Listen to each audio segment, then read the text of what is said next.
क्योंकि इस विकास के बाद व्यक्ति चमत्कारी हो जाता है। उसके आसपास कई चमत्कार होने लगते हैं। वर्षों साधना करके आपको जो नहीं मिल सकता वो एक पल में मिल सकता है। इस मन में प्रवेश करने के बाद आप सब कुछ जान जाते हैं। यह आपके जीवन की हर चीज से ज्यादा आकर्षक है।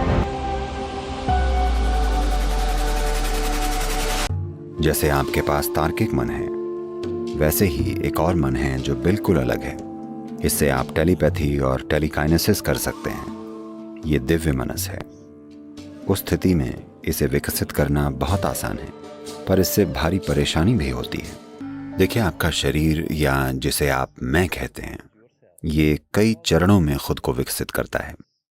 योग में ये विकास के 7 चरण माने जाते हैं, या कहें तो मनुष्य के 7 अलग अलग शरीर हैं। 7 अलग अलग शरीर यानी वाकई 7 अलग अलग शरीर नहीं हैं। ये मनुष्य के विकास के 7 अलग अलग चरण हैं।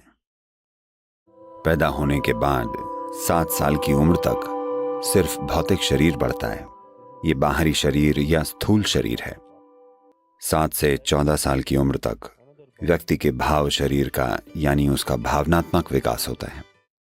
14 से 21 साल तक, अगले 7 सालों तक मानसिक शरीर यानी व्यक्ति की बुद्धि विकसित होती है। जब बुद्धि विकसित होती है तब चीजें सीखने में रुचि आती है। पर आमतौर पर आज आधुनिक समाज शरीर की बस इन 3 अवस्थाओं, बाहरी, भावनात्मक और मानसिक शरीर तक ही सीमित है। हम उससे आगे विकास नहीं चाहते हैं।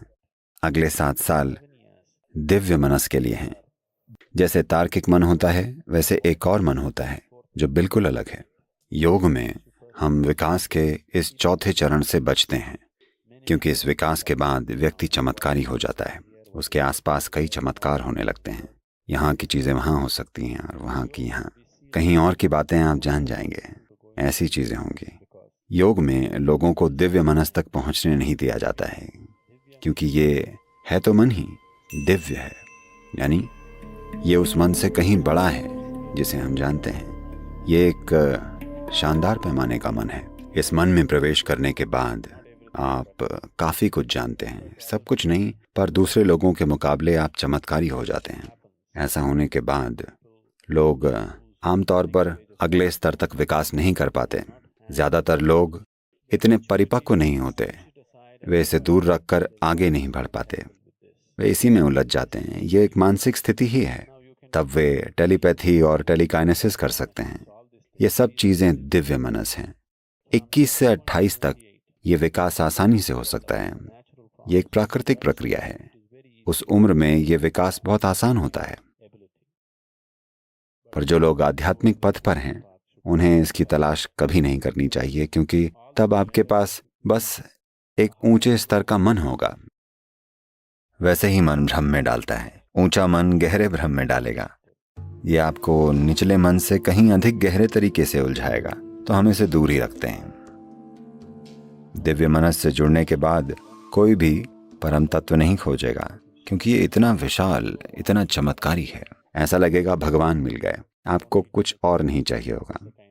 ऐसी भावनाएं पैदा होंगी। पर इससे भारी दुख भी पैदा होता है। आमतौर पर दिव्य मनस में जाने वाला व्यक्ति जीवन के 47-48 वर्ष के बाद बहुत दुख झेलता है।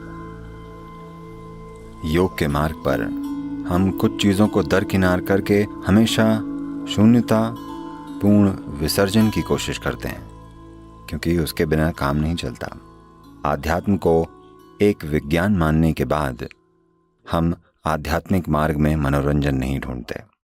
हर छोटी से छोटी चीज को हम बस एक कदम मानते हैं जो हमें बड़ी चीज की दिशा में ले जाएगा। हम उसे कभी भी मनोरंजन मानकर उसके पीछे दीवाने नहीं होते। ये बहुत ज्यादा जरूरी है। ध्यान में लोग थोड़ा सा अनुभव पाकर रोमांचित हो जाते हैं, पर 2 महीने में वो फिर नीचे आ जाते हैं।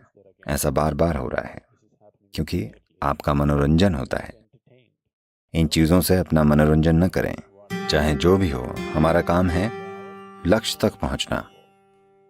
जब कोई व्यक्ति आध्यात्मिक मार्ग चुन लेता है तो उसके बैठने, खड़े होने, खाने, बोलने, सोचने और जीने का तरीका सब कुछ आध्यात्मिक हो जाना चाहिए। हमें हमारे जीवन के हर पहलू को योग की प्रक्रिया और विकास की प्रक्रिया बनाना होगा। इस सौर मंडल में मानव शरीर सबसे ऊंची मशीन है। सिस्टम के 114 चक्रों में हलचल लाई जा सकती है। इसे एक विशेष तरीके से व्यवस्थित करके आप बिल्कुल दिव्य बन सकते हैं। हम लोगों को दिव्य मनस में नहीं जाने देते। इस मन में प्रवेश करने के बाद आप सब कुछ जान जाते हैं। यह आपके जीवन की हर चीज से ज्यादा आकर्षक है। सभी 7 अलग अलग चक्र आपके पैरों में हैं। इसकी एक पूरी टेक्नोलॉजी है कि कैसे पैरों को पकड़ें।